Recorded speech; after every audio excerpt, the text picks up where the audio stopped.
Hey guys, this is Shar Pittman here to finish up our topic with Taylor Johnson here all the way from Colorado. We've been talking about this topic of self-worth, how important it is to value ourselves. And really, Taylor, it's how important it is to have a healthy relationship with ourselves. You know, we're always focused on, we always talk about healthy relationships and how we can have a healthy relationship with my husband, or how we can have a healthy relationship with friends or with our coworkers or with people. And we don't focus on how we can have a healthy relationship with ourselves. You know, we are careful how we talk to people, but we're not careful how we talk to ourselves, or how we even address ourselves. And so you shared your testimony in the last episode, and how your self-talk and how you felt about yourself really took you to a really dark place, and how you really came out of that though. And so I'd like you just to share just a couple things or whatever, what helped you, Taylor, come from being in such a desperate place. And one of the comments you made in the last episode was this: you said that you realized that you wanted to live, but you knew that you did not want to live like that anymore. And you wanted to do something to change. So I believe that that was the first step that really was that hump that was going to get you saying, I'm going to do something different. So tell us some things, Taylor, that you did practically, spiritually, that you did to really help you get on top. Well, I think just starting to even identify some of the talk that was happening in my brain. And I remember so clearly the first time I ever heard of that concept of having a relationship with yourself. I was cleaning a client's house and I was listening to a podcast, and I was like mopping, and I'm like, whoa, that's crazy. We have a relationship with ourselves. And so I really started just becoming aware, because I think awareness, honestly, if I could just say one word, it's awareness, because awareness makes us so attentive and intentional to so many things. And anyway, so I remember very practically, like a day or two later, I struggle with like acne and whatever. So I was at work and I had acne, and I was just feeling really ugly and just gross, and I did not like myself and like low value that day. And I remember the podcast I listened to, and I was like, I need to be kind to myself. Like, my skin has been through so much. It's so resilient. You know what I mean? And so I was like, okay, acne, you hurt. I don't really like how you look, but thank you, skin. It was almost like I started talking to the parts of me, and maybe that sounds weird. I don't know. But it was like, thank you, legs, because you carry me every single day. Like, good. Thank you, skin, because you have so many things on you all the time, and you like cover my whole body. You're the biggest organ. And so, it was just like, firstly, kind of identifying, and then starting to just create, I think we have to create boundaries with ourselves. And we have to say, I'm not allowing that anymore. And that's so good. It's like, I'm not allowing myself to speak this anymore over my mind, my body, whatever it may be. And so even the thing with me always saying I'm crazy, you know, it's like, you hit that boundary and you're like, oh, I'm not going past there. And like being willing to keep that promise to yourself to not go past there. And I heard this thing recently, even that we're always breaking promises to ourselves. And when we're always breaking promises, we can't trust ourselves. And when we can't trust ourselves, it creates insecurity, you know? But if we say like, this is valuable, and so I'm guarding it. And that's kind of been a huge thing in my life this year. Like, I'm guarding my peace. I'm guarding my mind. I'm guarding all of these things. We only guard what we value and find valuable. So, I would say identify, and honestly ask God for how he sees you. There would be moments where he would honestly like have me look myself in the mirror, and I would be overwhelmed with like compassion for like this body that I'm in, you know, and feel this brief little sense of love.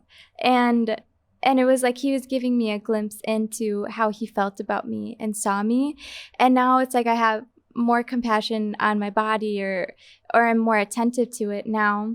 And so really asking for like the Lord's sight. And then also, I was kind of telling you earlier, the importance of really getting the word inside of you. Yeah. Because let's be honest, like when we're at a low point, we're feeling like scum of the earth, the last thing we're going to be is like, skin, thank you.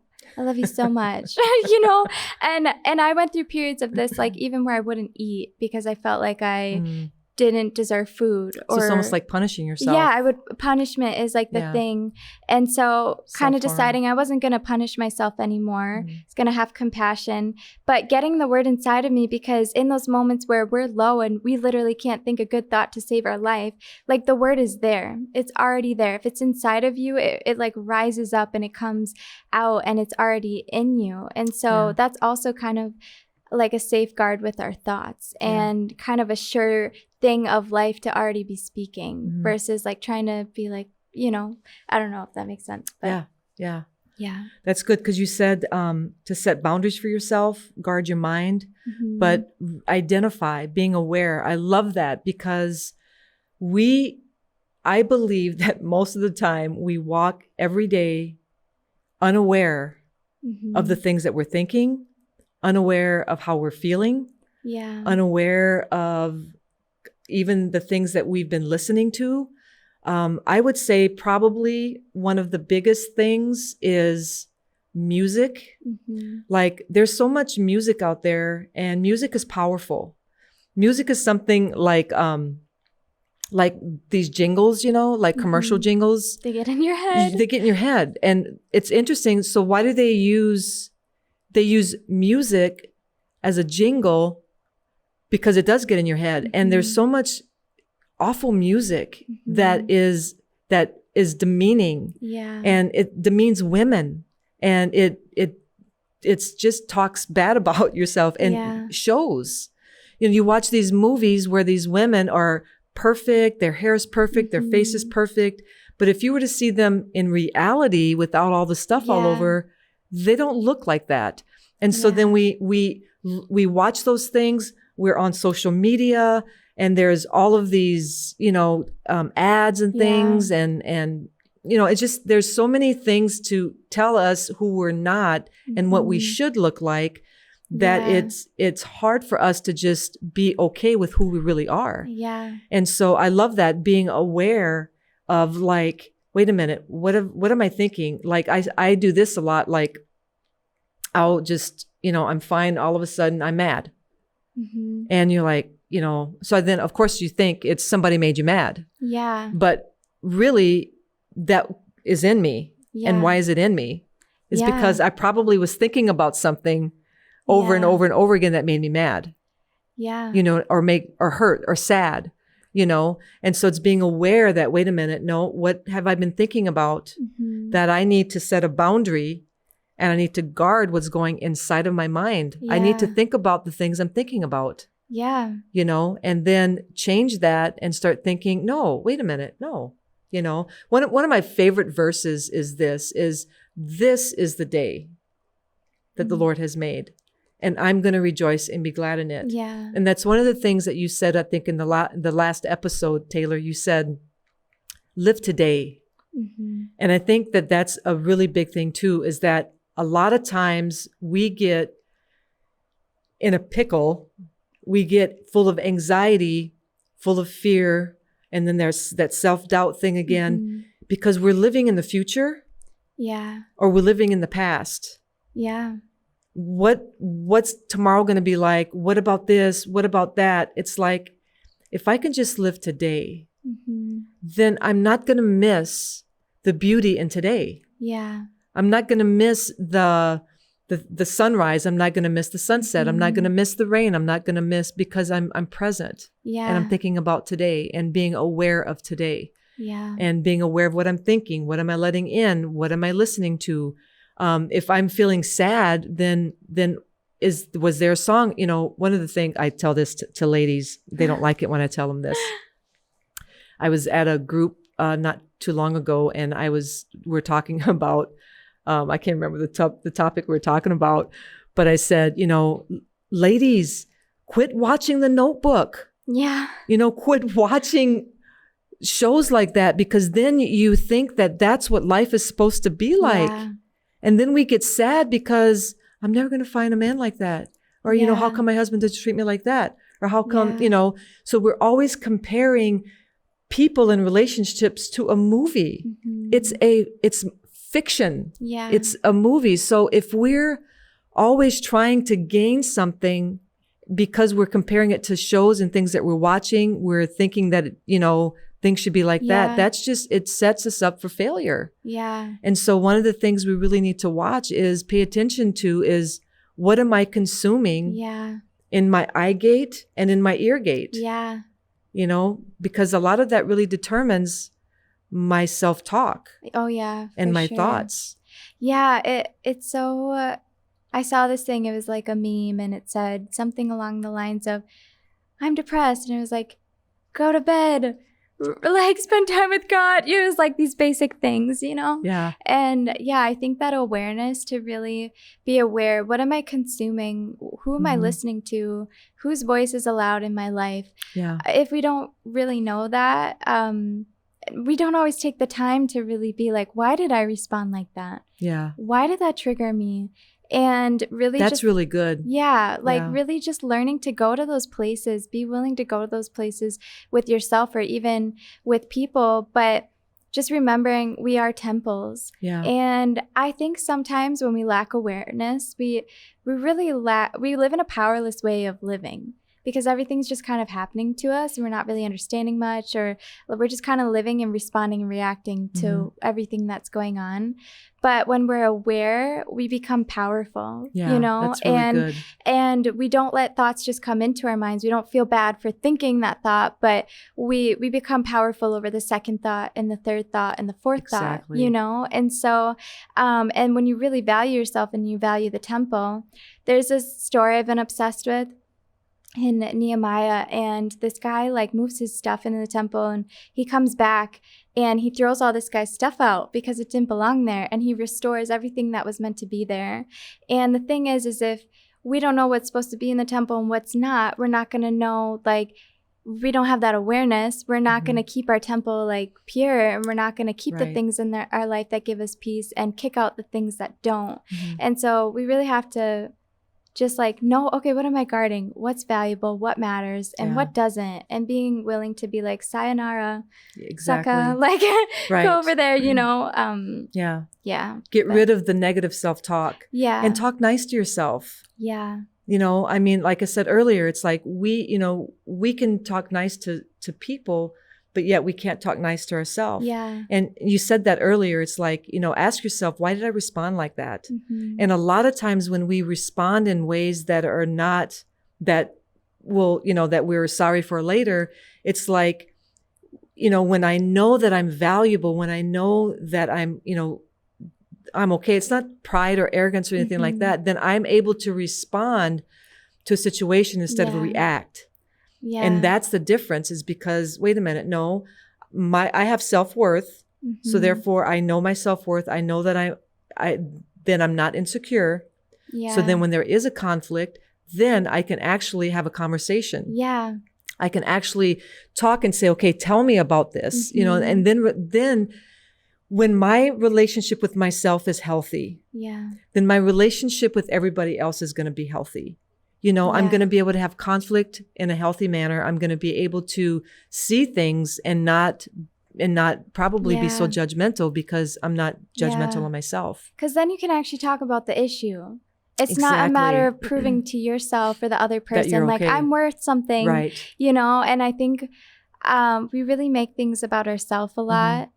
And by focusing, it's weird how that inadvertently works, but it's Yeah. like when we focus on taking care of our stuff, like we're able to make things less about ourselves. Exactly. Because I think we walk around and we're trying to have things proved to us, like, tell me I'm worth something. Like, tell me I'm valuable. Like, Yeah. just tell me I'm valuable. I Yep. need to know it, you Yep. know? And I found myself in that position. Like, I'm a words of affirmation person. And I think that's where some of the codependency came from. Mhm. It was like, tell me good things. I need Yeah. them, you know? But if you have a conflict with me, like, and I'm secure and I know my worth, I know it's not about proving whether I'm valuable or not, then it's like, okay, we can finally deal with the actual issue. Exactly. We can have a conversation. It's not about either of us. It's like, how can we resolve this issue? Right. You know? Right. And So we really do need to be self-aware, but not self-aware to a point where we're always about ourselves. Yeah. You know, you are self-aware to acknowledge that, wait a minute, what's going on, you know.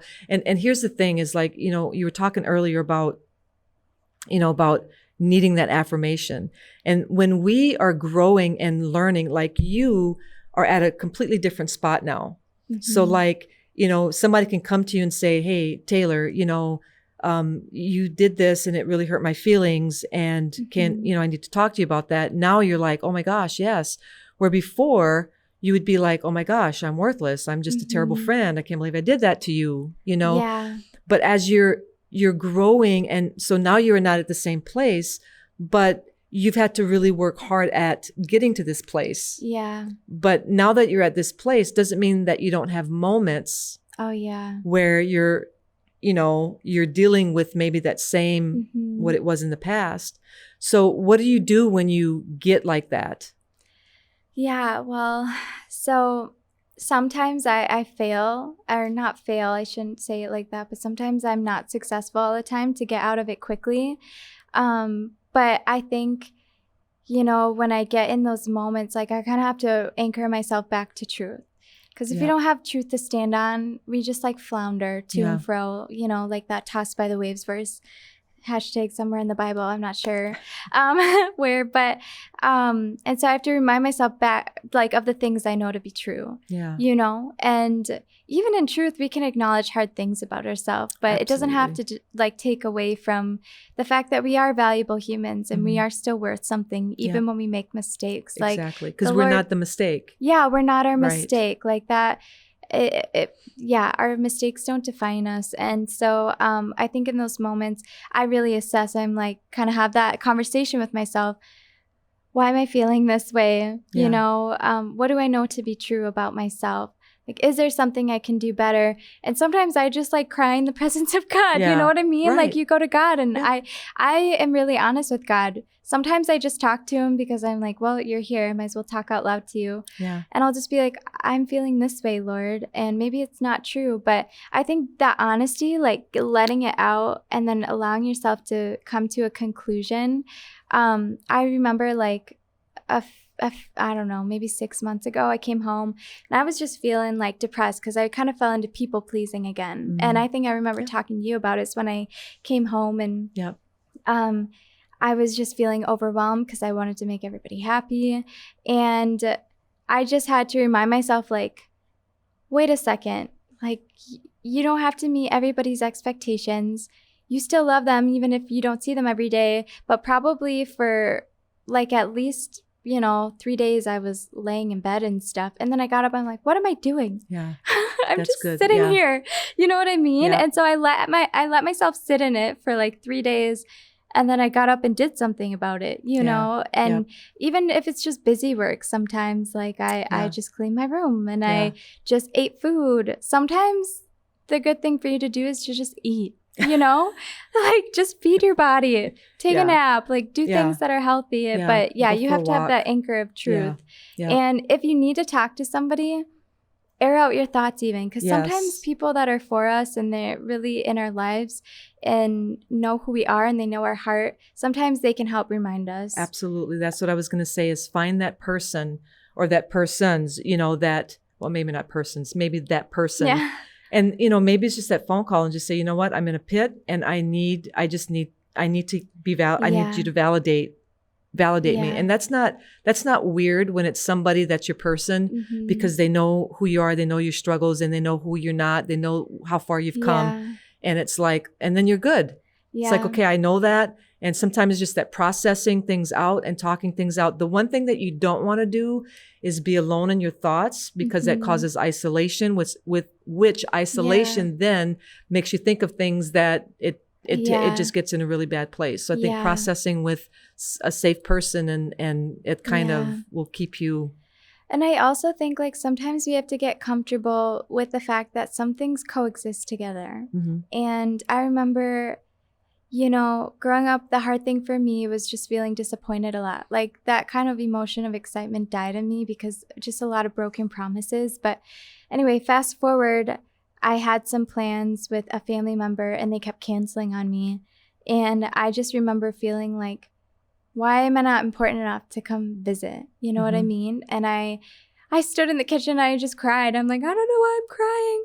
But I like acknowledged that that was a desire of mine. And it was okay to have that desire, but I always kind of like would brush off my own desires or even my feelings because I'm like, well, they're struggling with this or they're doing this. So I would invalidate myself by like validating them and their things and excusing their behavior, even if it was affecting me in a negative way, and letting it make me feel a certain way and stuff. And I think I just kind of realized, you know, this is true, but this is also true. Like I'm feeling bad, and like, let me work through that emotion right now and work through it, you know? But if I just do the thing of always brushing off like certain needs or whatever, I'm never going to acknowledge this. And sometimes it's like, this sucks, but this is okay. You know, like they coexist sometimes.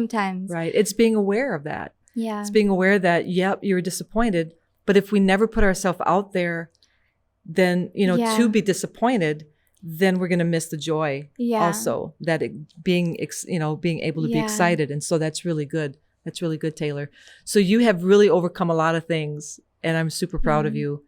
And just the confidence now that you walk in. And again, it doesn't mean that you have it all together.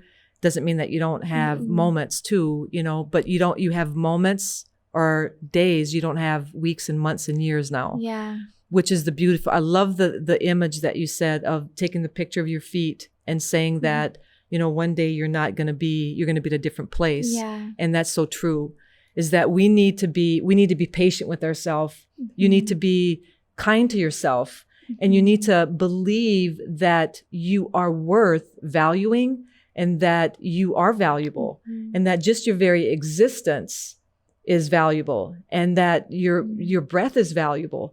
And so some of the things that Taylor said is how she came through all of the things she came through, and then how she is staying on top of things, is identify the things that are going on, the things that are around, right, Tay?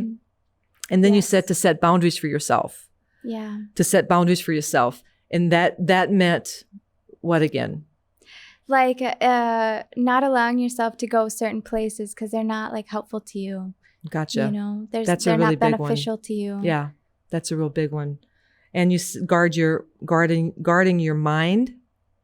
That's a really, really big one. What's coming in. Yeah. And because what comes in usually comes out. Or it comes out to yourself, you know, and you play it over and over and over and over again, you know. Yeah. That's a bad thing. Meditating. We're all good meditators. We're all good meditators. And if we can just use that power and meditating on the right things and the promises of God and who he says that I am, I'm just a really huge, you know, believer in our identity and knowing who we truly are. Because when I know who I truly am, then I can actually live the benefits of who I can be, you know? And so it's super, how can I live out who I am when I don't even know who I am? And so, it's super important to really believe that we are, you know, we're valuable in who we are. And then you said getting the word in you. And that really is for us. Some of you may be listening and you are not, maybe you don't believe in Jesus, or maybe you've walked away from him, or maybe, you don't know who he is.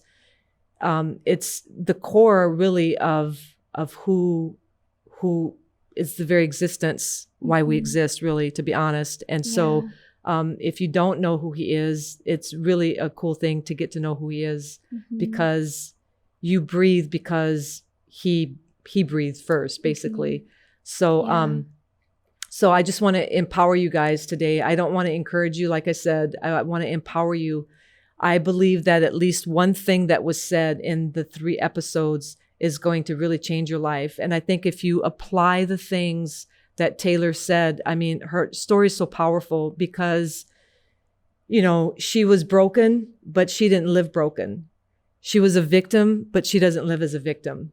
And even though things were done to us, even though we grew up in a home maybe that was broken, maybe you were molested, maybe you were raped, maybe some terrible things happened to you, but you're not those things. And there is hope because your value isn't found in the things that were done to you. Your value is found in just your being.